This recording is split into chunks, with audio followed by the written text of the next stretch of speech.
Assalamualaikum warahmatullahi wabarakatuh.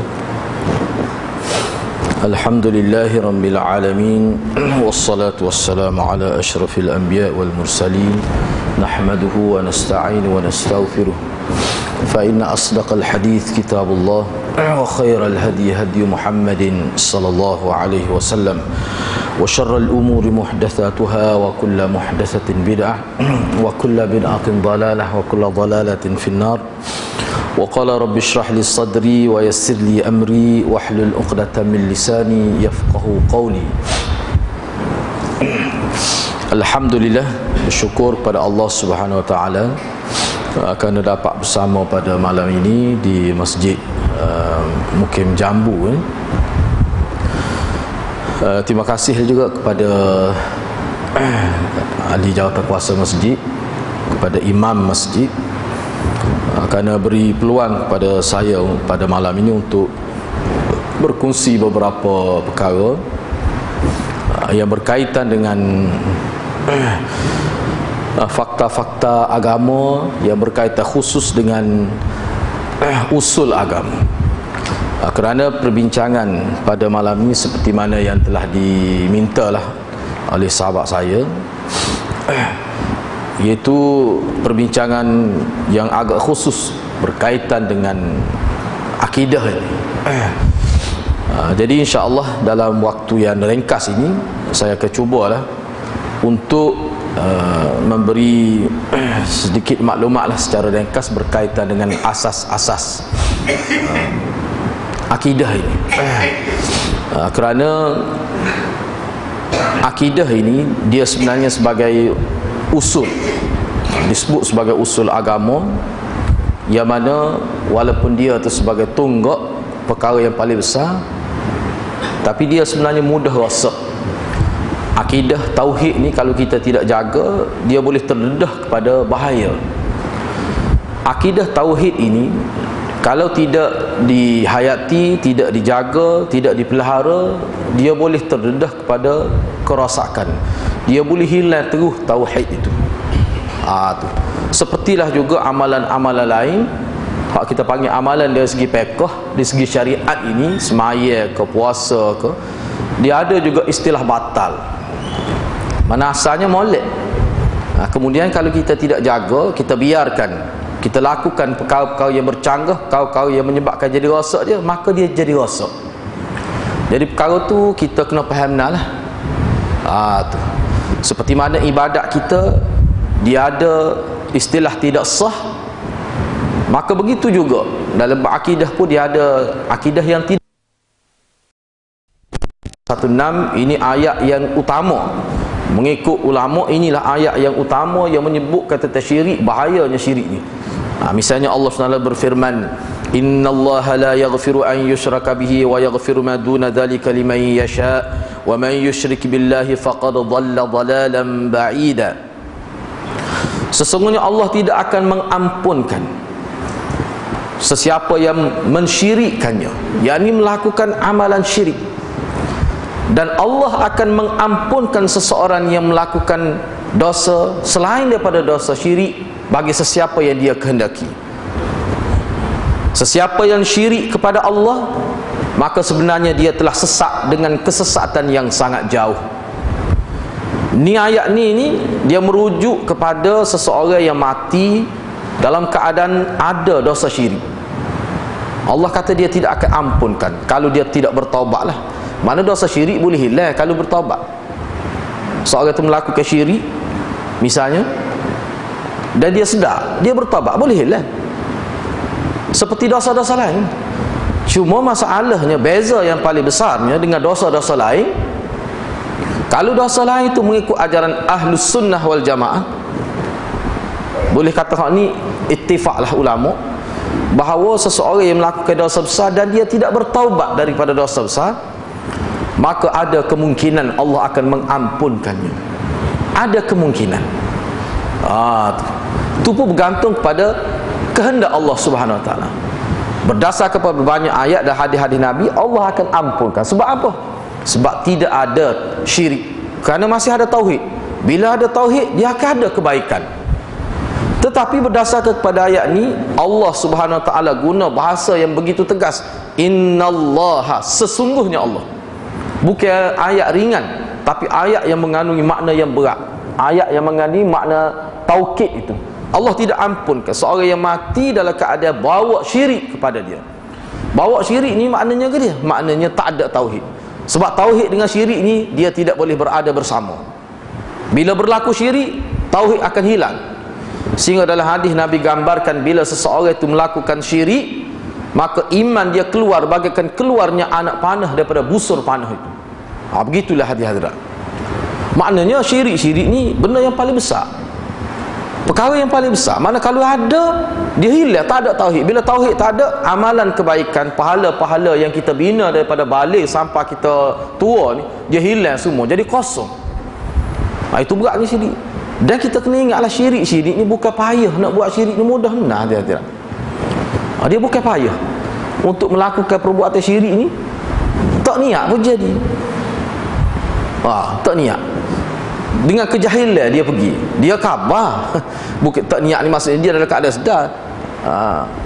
Dia pun tidak kata niat nak buat syirik. Tak niat pun jadi syirik ni. Degil kerana tak erti riwayat tak dengar, maka dia buat. Dia rasa tak syirik, padahal benda tu syirik. Tu pun boleh jadi rasa. Misalnya, sebagai contoh lah, ni hak mudah, rasul kita faham. Lepas tu kita bincang lah. Misalnya seorang tu dia nak aksiden lah, hampir-hampir nak aksiden. Allah, dia kata mujur payah pakai kayu kokar ni, kata misalnya cicing kayu kokar misalnya. Dia kata gitu. Mari telitah gitu. Lepas tu baru telitah Allah Subhanahu Wa Taala. Sebab syirik-syirik ni bukan bermakna seseorang itu tolak Allah Subhanahu Wa Taala. Tidak. Syirik maknanya amalan-amalan yang dilakukan yang mengambil ciri ataupun mengambil kekuasaan Allah Subhanahu Wa Taala. Syirik ni maknanya dia bui kuasa Allah tu kepada orang lain. Dia menganggap orang lain ada juga kuasa Allah. Maknanya dia memberikan hak Allah kepada makhluk. Tu orang panggil syirik. Dia bukan tolak Allah tu. Kalau dia tolak tu Allah, dia nafi Allah, tu dia panggil mulhid. Orang yang tak percaya kepada Tuhan, tolak Tuhan, kafir biasalah. Syirik ni tak. Sebab tu orang yang melakukan syirik ni, dia pergi semaya jemaah, dia mari semaya di masjid sebab kita, tapi dia syirik. Ini bahaya.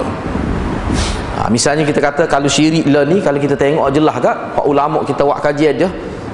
Misalnya kita kata golongan Syiah misalnya. Golongan Syiah ni tak ada lah. Satu ajaran yang penuh dengan syirik. Semua syirik. Syirik dia mana punca sesat dia, punca jadi syirik dia. Dia memberi sifat Allah, sifat Rasul kepada imam dia. Kadang-kadang kita tengok tu, memang Tuhan terus dah nampak imam-imam dia tu, berdasar pada kitab kita dia. Sebab Syiah ni, Syiah di Malaysia ni pun, Syiah di Kelantan kita ni pun lagu tu. Misalnya dia menganggap imam dia, pemimpin dia, ni contoh syirik ni. Kalau dalam istilah pengajian Ahlussunnah dia panggil melampau terhadap orang salih, ghuluwun fis salihin. Yang ni golongan sesat ni, contohnya Syiah. Sebagai contohnya, misalnya dia kata, dalam kitab-kitab dia kata imam kita ni ada satu kedudukan yang tidak ada pada Nabi dan Rasul, tak boleh setara tu. Tu rasul akidah. Kita kata tidak syirik tu, dia bukan menyamakan Allah.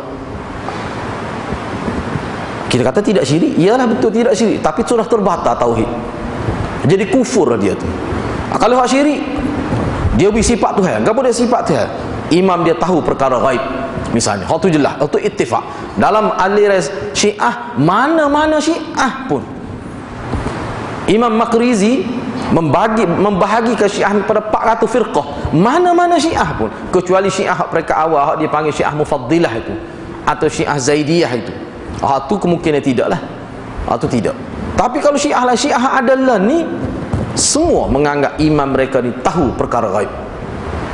Khususnya imam yang menjadi anggota rasmi di Iran, yang menjadi Syiah masuk ke Malaysia kita ni lah, ni Syiah Imam 12. Misalnya dia menganggap imam dia tahu perkara gaib. Tahu perkara gaib. Sehingga Khomeini kata la natasawwaru as-sahwa wal ghaflah lil iman.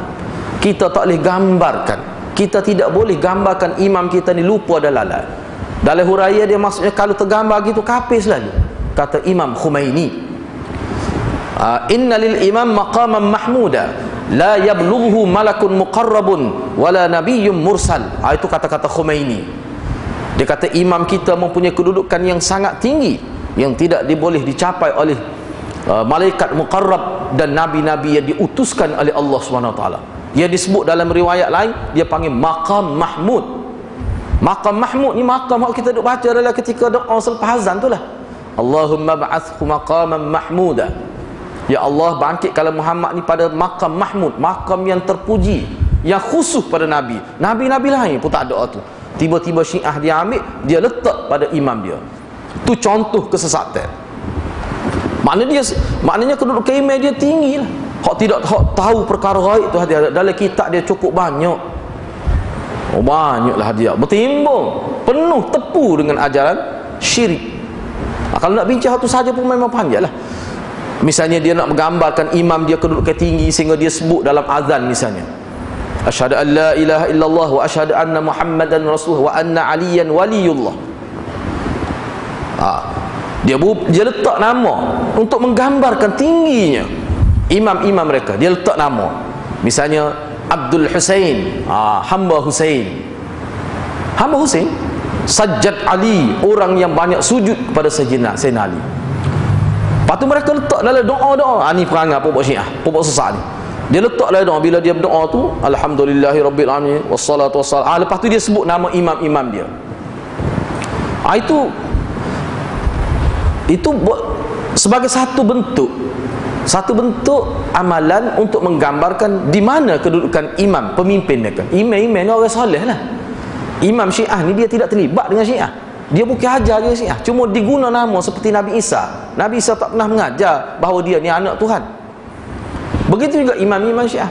Jadi kalau kita perhati hadirat, sebenarnya Syiah lah yang mempelopori, Syiah lah sebenarnya satu ajaran yang mempelopori dan paling teruk dari segi ghuluwun fis salihin, memuja tokoh, memuja orang salih ni sebenarnya Syiah.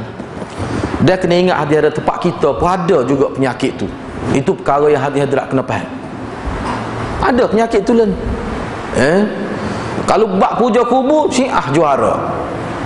Kubur ni hadirat kena beringat. Tu kubur dia kalau tengok comel pada masjid kita ni, kalau tengok dalam internet, kalau comel nampak tu, kita ingatkan masjid, rupanya kubur. Kubur dia buat berjuta habis. Masjid tidak setahu tu. Lepas tu dia hias dengan kain kuning, dia buh dengan kain, dia baruk batu nasi, comel marmah, comel dia buat dengan bubuh hekon siap. Tu hadiah. Itu maknanya itu ajaran Syiah. Sebab ajaran Nabi tidak begitu. Tu. Jadi sekarang ni kita tengok amalan-amalan ni kalau di India dengan Pakistan hadiah, teruk benar. Teruk benar, memang jelas sungguh. Bila pergi kubur tu, bila doa tu, dia akan sebutlah nama orang-orang soleh tu. Tempat kita ni pun berlaku. Kalau kita tengok dalam internet dan sebagainya, misalnya kubur setengah-setengah Tok Wali di Singapura, di Johor, di mana-mana lah di Indonesia kita tengok, bila dia pergi kubur dia akan berdoa. Dia minta dengan orang mati tu. Ada setengah tu minta terus dengan orang mati tu, supaya orang mati dapat menunaikan permintaan mereka. Ataupun kalau tidak pun dia minta dengan orang mati tu supaya orang mati tu minta dengan Allah Subhanahu Wa Taala untuk dia. Dia tidak direct dengan Allah Subhanahu Wa Taala. Ini juga salah satu benda sesat yang bahaya. Kalau kita nak bincang tu hadirat, panjang cerita yang kita akan sebut juga selepas ni sikit. Betul bahaya. Hak Nabi ajar lagu mana? Kita pergi kubur, kita kena minta supaya Allah ampunkan orang mati tu. Itu hak Nabi ajar. Jelas hadirat dalam syariat, dalam hadis, bila kita pergi kubur, kita kena doa kepada orang mati tu. Bukan kita pergi minta dia doa kita. Tu balik baik tu. Bertukar paruk tu hadirat. Jadi benda ni berlaku. Boleh jadi tak berlaku pada kita, tapi berlaku pada orang lain. Saya tidak kata syirik selalu, tetapi sudah berada hampir-hampir dekat dengan syirik, dan ini bahaya.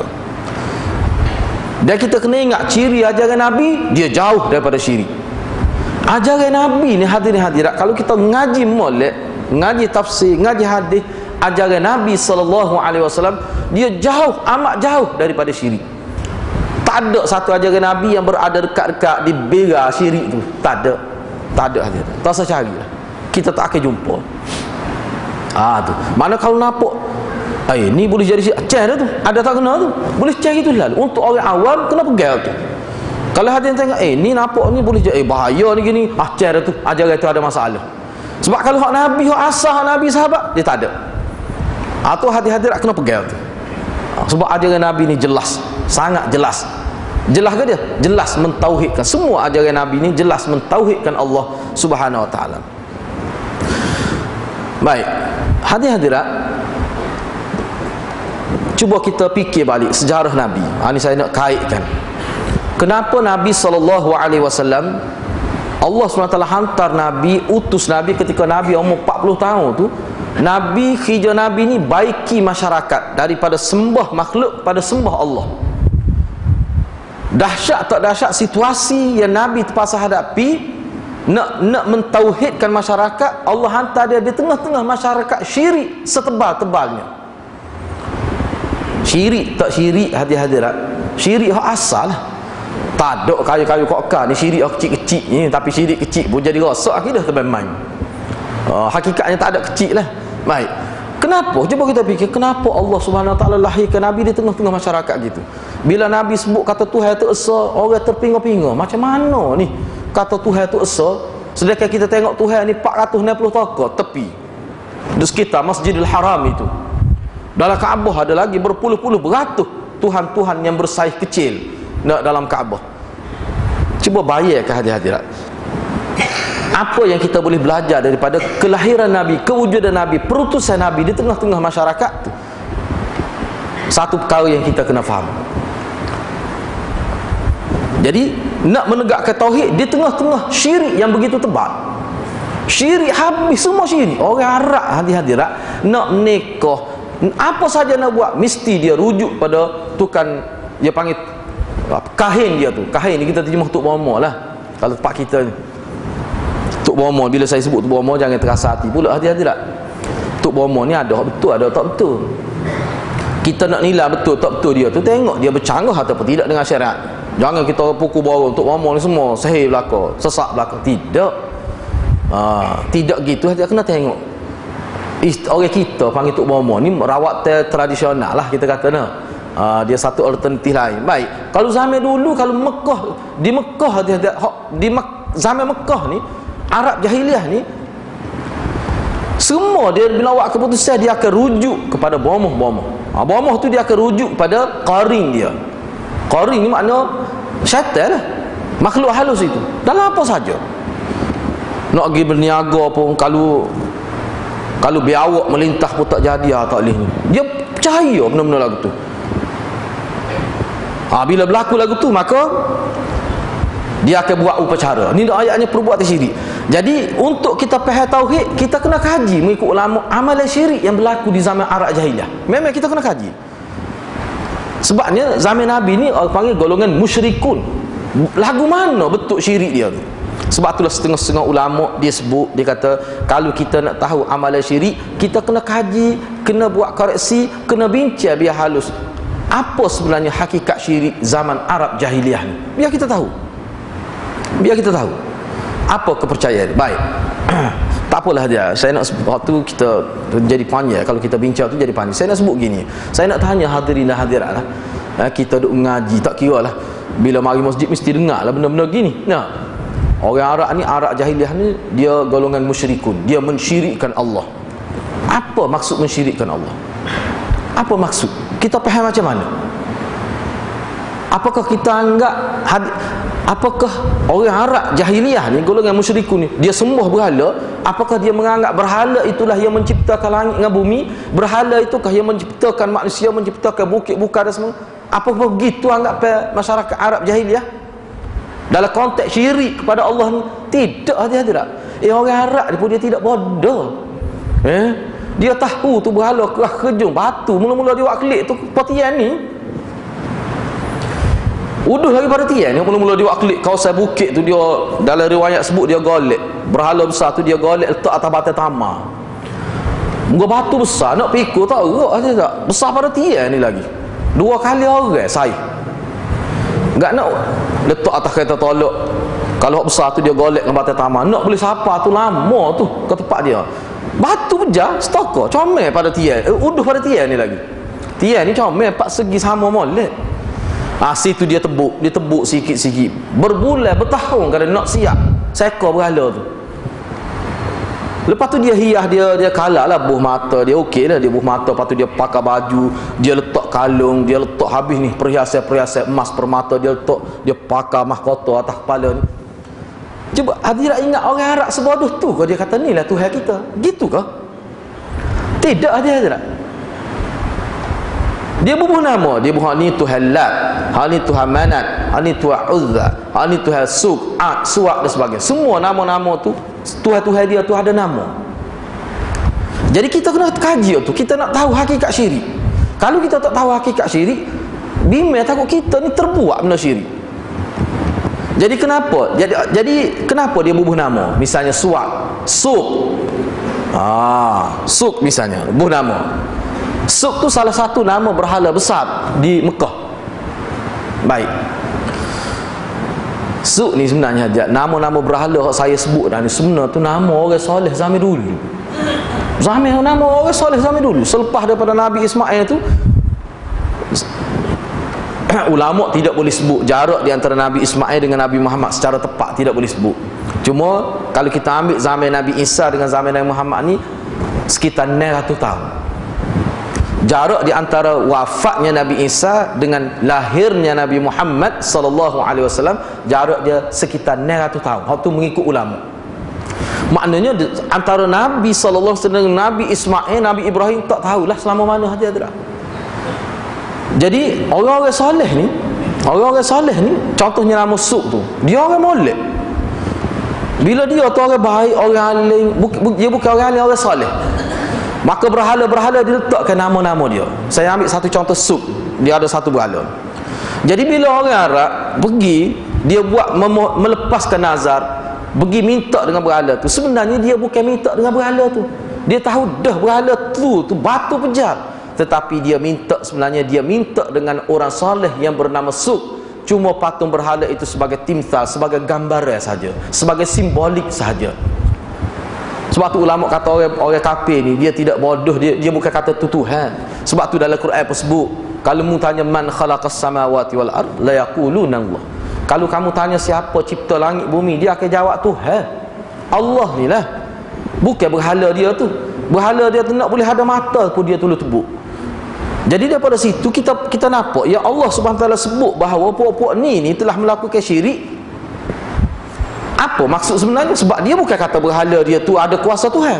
Bahkan mengikut ulama, kalau kita baca dalam kitab, tak ada pun satu riwayat, satu kenyataan yang menyebutkan bahawa golongan kafir Quraisy ini dia menganggap berhala dia batu pejar itu ada kuasa. Tak ada satu riwayat pun.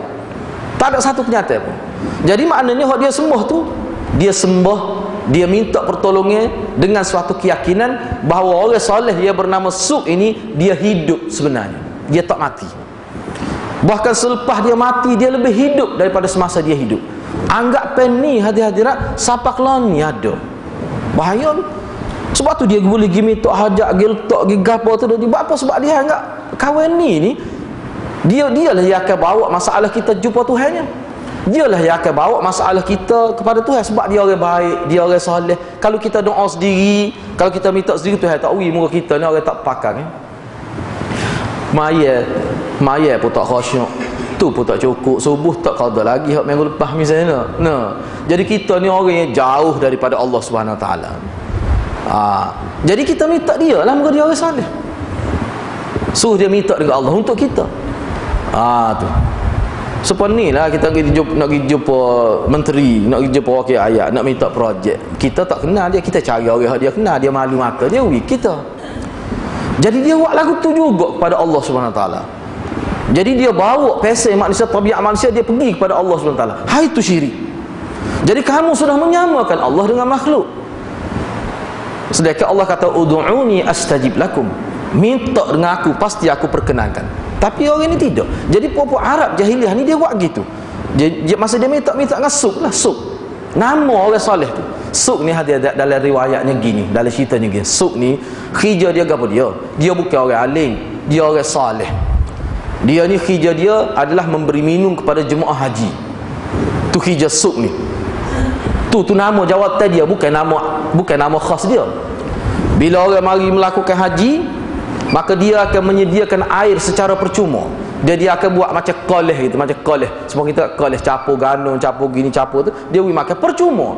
Makna orang pergi mengerjakan haji ni tak ada duit pun boleh. Sebab apa? Kerana ada seorang ni hak nama suk ni lah. Dia jubui makan minum kepada orang. Bila dia mati, hadirat, bila dia mati, masyarakat terkenang-kenangkan dia. Bila dia mati, masyarakat rasa kehilangan dia. Moga dia orang soleh.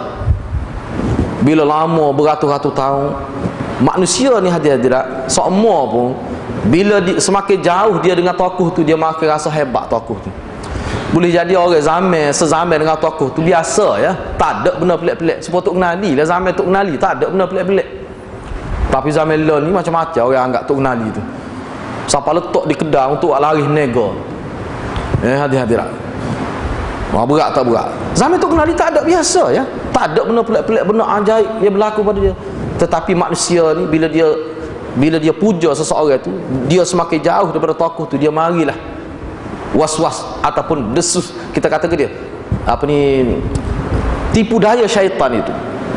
Saya jumpa dengan seorang kedah hadiah yang buka kedai runcit. Saya kata, kenapa letak gambar Tok Kenali ni? Kenapa letak gambar Tok Kenali dalam kedai ni? Dia kata saja nak suruh kata obat pelari, nak suruh lari nego. Maka dia letak gambar Tok Kenali.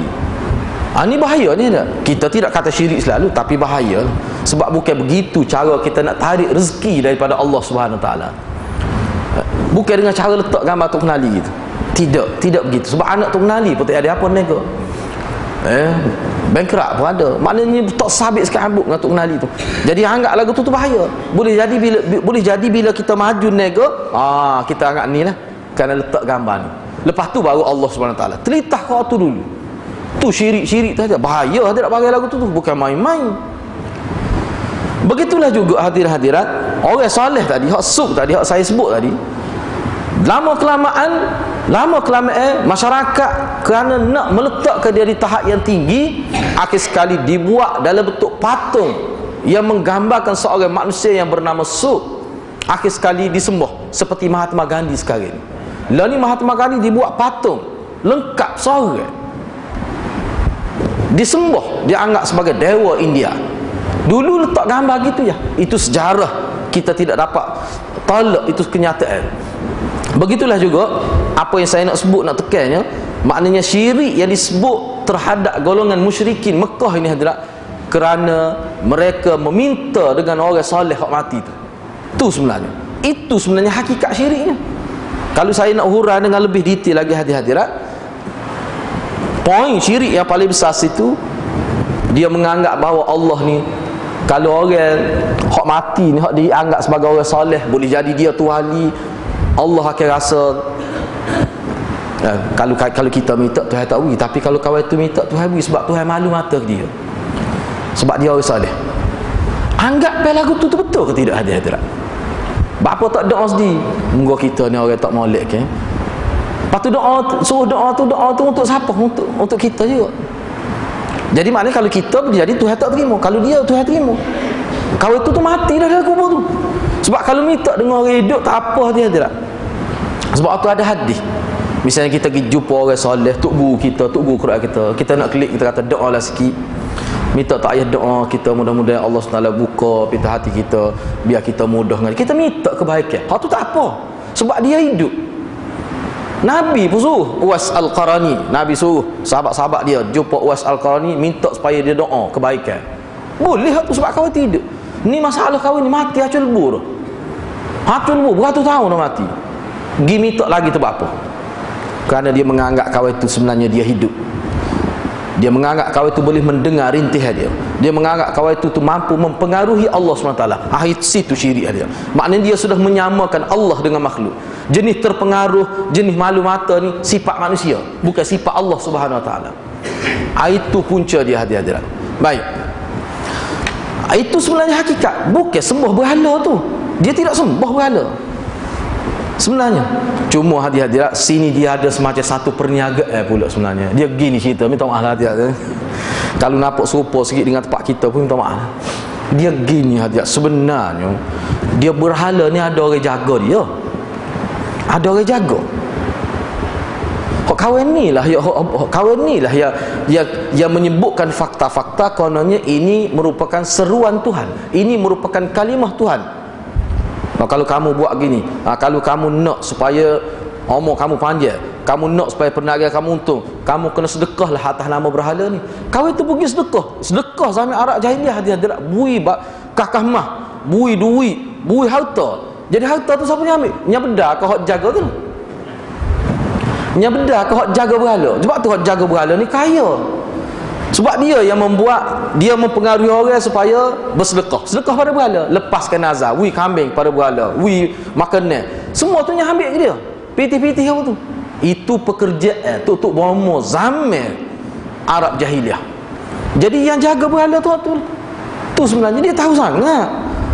Dia tahu sangat benda ni tak betul, tapi ini sumber pendapat dia. Jadi masyarakat tertipu hadirat. Jadi benda-benda ni kita kena beringat lah. Benda ni kita kena beringat. Saya nak sebut satu poin lagi hadirat, satu poin lagi supaya kita nampak lagi. Sebab satu poin yang perlu kita faham.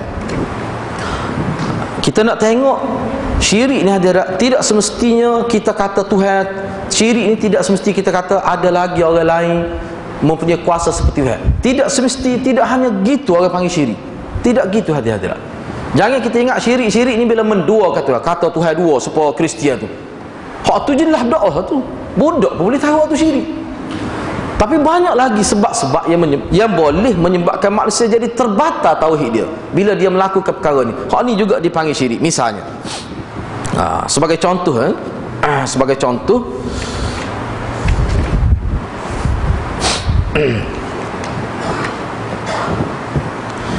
dalam kitab ni dia ada sebut. Dia kata syirik ni, bila seseorang melakukan perbuatan-perbuatan tertentu, iaitu perbuatan-perbuatan yang kiranya perbuatan itu hanya untuk Allah sahaja.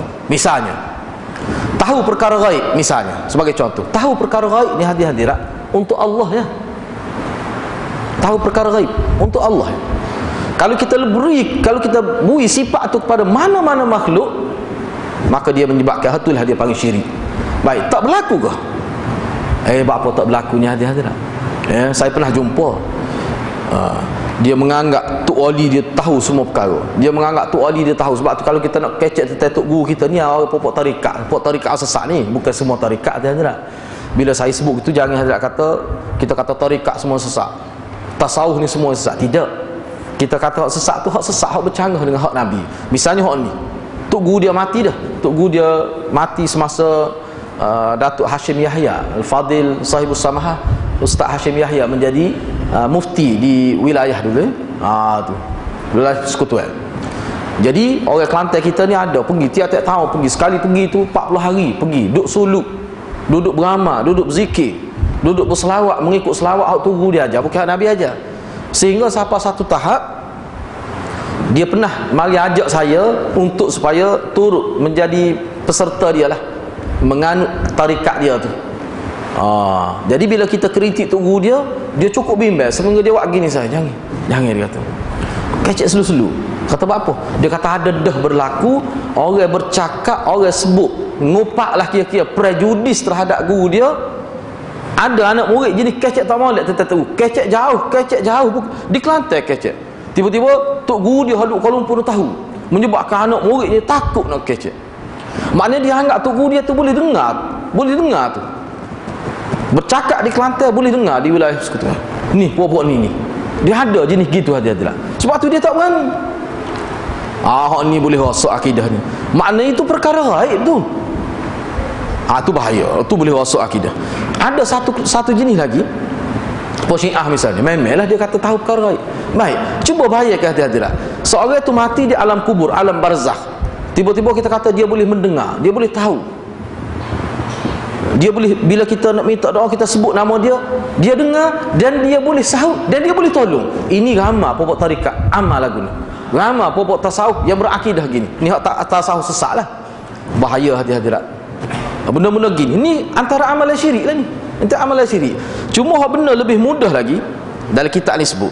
Misalnya, antara perbuatan syirik yang biasanya orang pandai ingin. Pandai ingin. Kerana kejahilan mereka. Mereka tidak tahu bahawa setengah-setengah amalan yang dilakukan itu amalan yang khusus pada Allah. Bila dia letak amalan itu pada orang lain, sebenarnya dia telah melakukan syirik pada Allah. Misalnya kalau dalam sini dia sebut, misalnya sujud, rokok, sujud ni hadirat, letak tangan gini, lepas tu bermula dengan akad takbir gini tu, itu syiar ibadat kepada Allah. Semua ulama kata hadirat, seseorang yang buat begitu kepada orang lain kerana nak memuliakan orang lain, siapa dia tunduk, siapa tahap rokok ataupun dia sujud, maka perkara ini hadirat, dia boleh menyebabkan syirik kepada Allah SWT. Baiklah, saya nak ambil gini hadirat, satu perkara biar kita faham. Baik, sekarang ni kita tengok ada di kalangan masyarakat kita, kenapa bila kita berdoa mengikut ajaran Islam kita hadirat, bila kita berdoa kita kena sebut nama Allah, kena berselawat pada Rasul. Itu dikira sebagai adab, disiplin dalam bab doa. Doa ni ibadat. Kita doa-doa ni kalau dalam pengajian Islam kita, dia merupakan syiar ubudiyah. Syiar ubudiyah ni bila kata doa itu melambangkan hina kita minta kepada Tuhan Rabbul Jalil, Tuhan yang maha tinggi. Sebab tu bila doa kita sebut alhamdulillahi rabbil alamin, kena puji Allah, puji Rasul, selawat pada Rasul. Itu ajaran Islam. Baik, hak tu ajaran Islam. Kalau kita perhati ada sekarang ni bila dia nak berdoa, dia sebut nama Allah, dia sebut nama Rasul, berselawat, lepas tu dia sebut nama tok-tok guru dia. Lagu mana hadirat? Bahaya ni. Jadi hak ni boleh membawa pada sini, jangan diamal. Sini sudah berlaku, dia pergi kubur, dia pergi kubur ni ada berlaku ni. Kalau di Indonesia, kalau mengikut sahabat saya yang pergi sana, yang belajar di sana, dan yang pergi ziarah 2 minggu duduk sana, sahabat saya, dia pergi ke tempat Wali Songo hadirat, dahsyat. 10,000 duduk mengatik kubur dan minta doa. Ada yang minta direct dengan Wali Songo, ada yang minta supaya Wali Songo doa kepada Allah. Wali Songo ni mati zaman bila lagi? Dia pun tak kenal. Kok ada tu gambar hak lukis. Mengikut kajian tokoh-tokoh sarjana kita lah di universiti tempatnya, dia kata Wali Songo tidak orang Melayu. Tidak orang Melayu pulaknya. Mari daripada Arab, macam-macam lah hadirat. Ni bahaya. Jadi baca, cuba dengar dalam internet, baca doa, lepas tu sebut nama wali. Ya ni hadirat, ya Allah. Hak tu yang boleh sebut. Kita kata ya Rasulullah tu dah. Dalam doa kita kata ya Rasul, hak tu bersalah dia. Sebab bila kata ya, seru ni hanya untuk Allah je, tak boleh untuk makhluk lain, tak boleh hadirat. Kecuali ketika Nabi hidup kita panggil ya Muhammad, tu tak apa, moga dia hidup. Tapi kita letak dalam muqaddimah doa kita ya Rasulullah madad, wahai Rasulullah tolonglah. Rasulullah mati dah. Bapa tidak minta dengan Allah SWT seperti ajaran Nabi. Jadi bahaya hadirat. Jenis pasal sekarang ni kita tengok mari dan negara kita teruk. Saya terpaksa sebut ni hadirat. Kalau hadirat tak setuju pun saya kena sebut jugalah. Sebab perkara ni berat. Jangan kita jadi seperti Syiah lah. Syiah datang ke Malaysia tahun 79. Tapi pada waktu tu orang buat tak cara. Lah ni Syiah ni beranak cucu pun ada dah. Syiah lah ni hadirat. Dah ayah dia tahun 79 menganut ajaran Syiah, terima Syiah. Lepas tu boleh anak, boleh cucu. Berkali hak cicit pun ada. Tahun 79 siapa lah ni? Hak ni mari pulak-pulak ya Hanana ni hadirat. Berat hadirat. Sebab tu kita tengok ya Hanana, betuahnya kita betul. Dia seru Nabi tu. Seru Nabi tu. Bagi saya, kalau tidak syirik pun dekat-dekat dengan syirik. Tu paling ringan. Hadirat nak terima atau terima, terserah. Sebab benda ni masalah akidah, bukan masalah fiqh. Ini masalah akidah, sangat bahaya. Siapa akak tangan sehingga guru utama dia sehingga dalam video tu ketika dia duk sebut, duk puji Nabi, duk seru nama Nabi tu, dia nampak Nabi turun daripada langit. Maka dia bangun caca. Semua orang pakat bangun tak tahu apa, tengok dia bangun itu. Bila selesai majlis tu tanya dia, Hisham Kabbani ni yang sudah dihukum sesat oleh ulama tu, Maka dia kata, masa kita duduk sebut ya hanana, yang duduk puji, duduk berqasidah puji Nabi, seru nama Nabi tu, dia nampak Nabi turun dengan diiringi oleh malaikat bercahaya, berkelip-kelip tu. Terang dia sebut hadirat. Hadirat nak tunggu setara mana? Kita umat Islam nak tunggu setara mana? Orang panggil sesat ni. Nak tunggu setara mana? Nak nanti anak kita kena, nak nanti isteri kita kena, nak nanti setara mana? Nak nanti dia sembah berhala betul gitu? Jangan betul sebab sodak kita umat Islam ni ada ciri dia tu. Makna dia letak walaupun Nabi pun, Nabi tak benar. Nabi dalam majlis gini, kalau Nabi mari sahabat bangun, dia suruh duduk. Jangan kamu layan aku seperti bobok Yahudi layan pemimpin-pemimpin dia. Tu Nabi sebut dalam hadis, la tatruni kama taratil yahuda wan nasara. Jangan kamu layan aku seperti Yahudi dan Nasara layan pemimpin-pemimpin dia. Mana kena beringat dalam bab ni. Sebab ni bab akidah, dia boleh rosak, dia boleh terbatal tauhid tu. Kita sebab tu saya nak tekannya, syirik-syirik ni bukan kita tolak Allah, tetapi menyamakan Allah dari sudut yang sekecil-kecilnya, tak boleh, walaupun tidak besar. Sebab tu ulama kita buat kajian hadirat. Orang kafir ni tak ada orang kafir sebut bahawa berhala dia tu ada kuasa tapi kurang daripada Allah. Kata gitu pun tak ada. Kata gitu pun tak ada.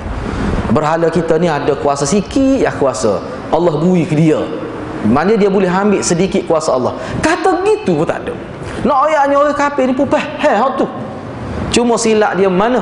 Kerana ghuluun fis salihin, dia puja orang soleh tu. Puja lagu mana hadirat? Dalam doa dia sebut nama orang soleh tu. Sebab kalau tak sebut, dia kata Tuhan tak akan terima doa kita. Ni tentu tidak ajaran Nabi hadirat. Tentu tidak ajaran Nabi. Sepatutnya kita sebagai Islam, kita sebagai ustaz, kita sebagai ulama, kita kena bimbing masyarakat biar dia doa sendiri, biar dia bergantung dengan Allah. Jangan bergantung dengan kita, jangan bergantung dengan makhluk. Qul huwallahu ahad, Allahus samad. Ayat kedua sebut dah, katakanlah Allah yang esa, dialah tempat bergantung, bukan benda lain.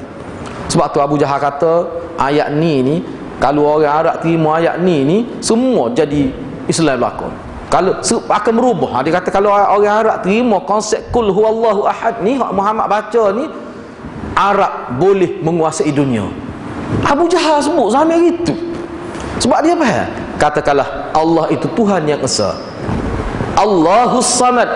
Allah belaka, kita kena gantung dengan Allah belaka. Apa saja, doa ke, minta, semua kena gantung dengan Tuhan.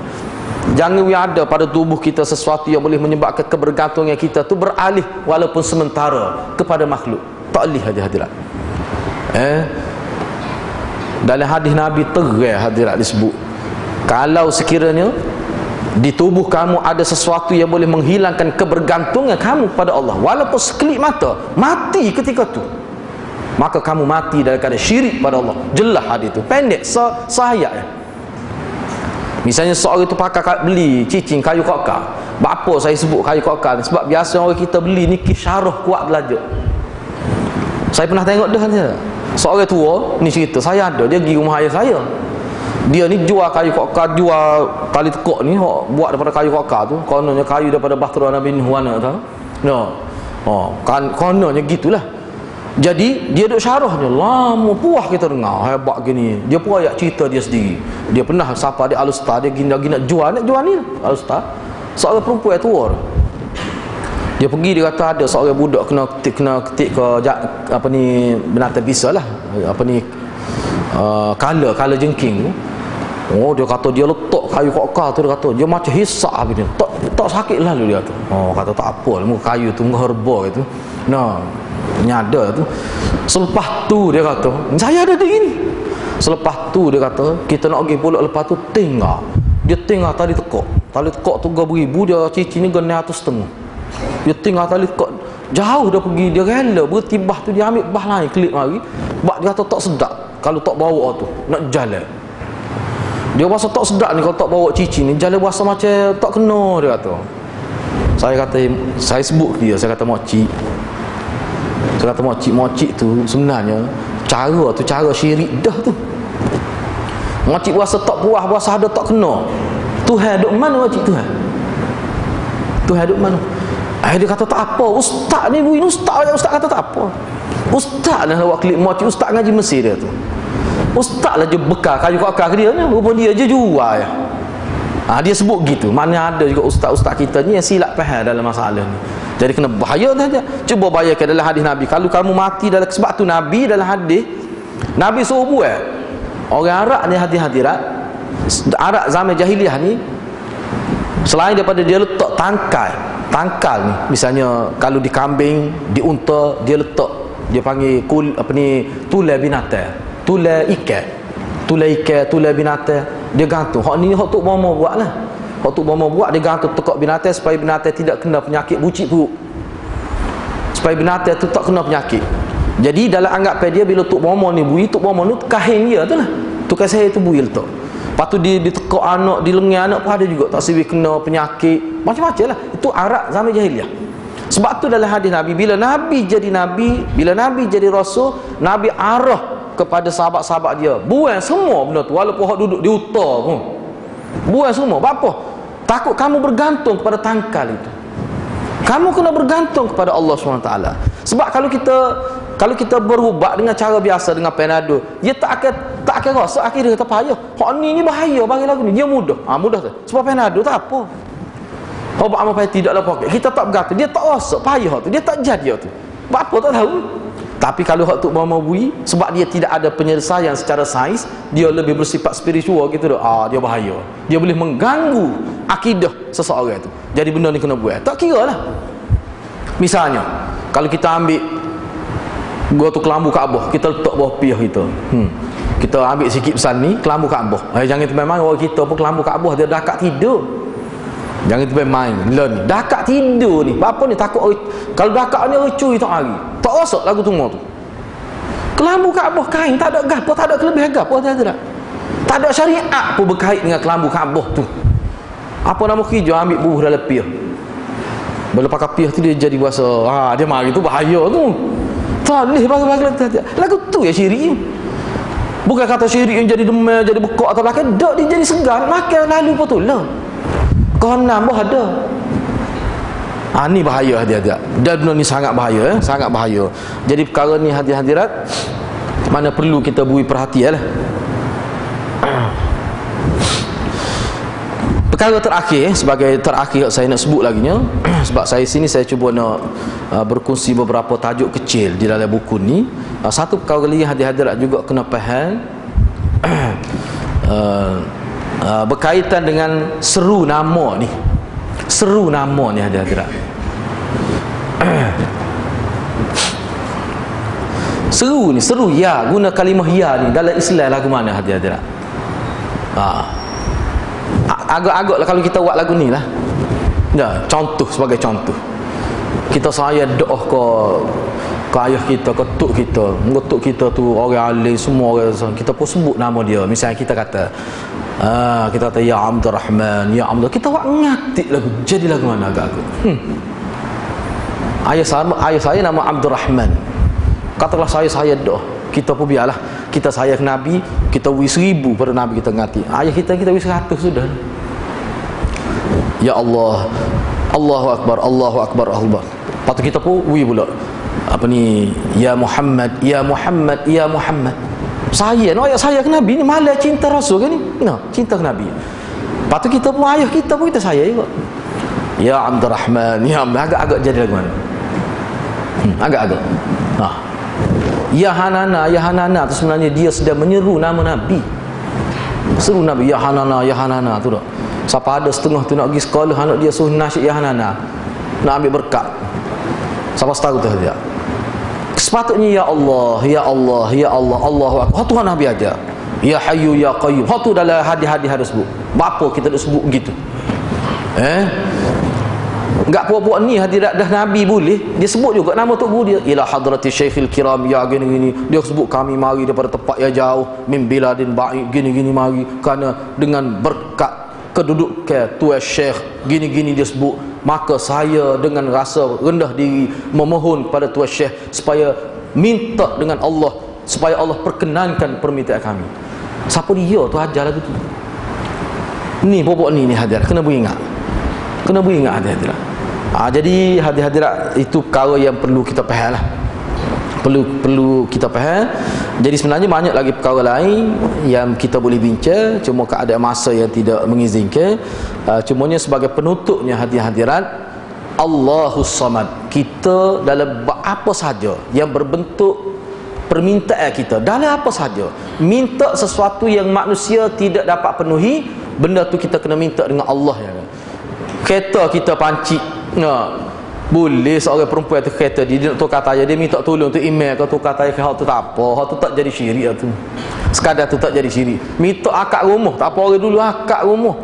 Sekawah buat bubur. Sekapung tu pindah akad rumah, tak apa tu hadirat. Dah waktu kalau kita minta dengan Allah, ya Allah pindah kalau rumah aku, kita nak buat sebuah cerita zaman Nabi Sulaiman tak? Misalnya tak? Tak boleh hadirat. Hak ni minta ni benda yang manusia tak boleh nak buat, tiba-tiba minta dengan manusia juga. Hak ni hak boleh membawa pada dia panggil istighasah. Dalam istilah dia panggil istighasah, ni bahaya. Jadi yang saya sebut gitu hadirat, kerana apa? Kerana lah ni Malaysia ni dibanjiri. Dulu Syiah mari. Ni mari pula benda lain yang juga termasuk dalam ajaran Syiah. Guluun fis salihin ni. Ulama kita sebut dalam kitab-kitab bagaimana Nabi sallallahu alaihi wasallam kubur Nabi satu ketika sebelum dipagar, sebelum ditutup tu, orang-orang Islam daripada negeri-negeri yang jauh pergi tu, dia lepas mata orang jaga kubur tu, dia kikih debu tu, apa ni, latar tu dia ambil bawah poket. Apa jadi gitu? Kalau klik rumah agak-agak dia buat dia tu dia ambil. Kalau dia tanah kubur Nabi, tanah kubur orang mati lagi punya ambil. Setengah-setengah tu hadirat. Jadi maknanya dengan bak kubur, hadirat kena ingat, bak kih kubur ni ramai manusia sesat. Kih kubur ni kena beringat. Kenapa? Bukan kubur tu orang mati dalam kubur tu. Nyagi hidup mengatik, nyagi hidup berzikir kubur. Itu masjid yang boleh buat gitu. Jadi benda-benda gini hadirat, kalau silap hari bulan, lama-lama dia naik satu tahap menyebabkan jadi syirik, kita tak khabar syirik. Tak khabar syirik. Na'udzubillahi min dzalik. Saya minta adik-adik cuba berperhatianlah perkara ni. Jangan ada padahalnya kita ngaji sangat dalam kitab. Orang perasa kan dalam kitab Jawi sebut perasa dak. Tengah malam tu tidur, orang mari curi asal bunyi lagu. Mujur ada asal. Mujur. Hak tu pun dia kata syirik dah. Walaupun syirik kecil. Mana bergatu kihasa soalan. Syirik kecil. Maknanya tak boleh langsung kita dengan Allah. Dengan Allah. Sepatutnya ustaz atau guru ni dia bimbing masyarakat. Makcik kalau nak semayang hajat lah, makcik buat diri. Makcik berdoa diri. Baru makcik boleh menangis tentang masalah makcik. Saya ni bukan masalah saya. Saya tak boleh nak menangis masalah orang. Buat boleh, tapi kita tak akan menangis masalah orang hati-hati. Rasulullah ya lah. Sepatutnya kita bimbing masyarakat mengikut cara Nabi yang betul, yang asal. Barulah kita rasa tenang dalam ibadat. Dan rahmat Allah turun ni bila kita amal sunnah Nabi SAW. Begitulah hadirat sikit sebanyak yang saya boleh bincang pada malam ni. Saya harap hadirat boleh fahamlah. Yang kita nak sini konsep kita Allahus Samad. Allah lah segala-gala. Jangan ada diri kita ni makhluk. Tepat kita nak bergantung, tepat kita nak meletakkan pengharapan kita hanya kepada Allah Subhanahu Wa Taala. Rasa setakat itulah hadirat. Saya minta maaf sekiranya dalam penerangan saya tu ada yang merasa hadirat tidak senang dan sebagainya, dan saya tidak nak memaksa hadirat terima, supaya naknya biar fikirlah apa yang saya sebut tu. Mudah-mudahan Allah memberkati kita, Allah memberi taufik membimbing kita, dan Allah letak kita dalam landasan yang betul, dan kita tidak tergelincir daripada landasan Nabi SAW. Rasa setakat itulah.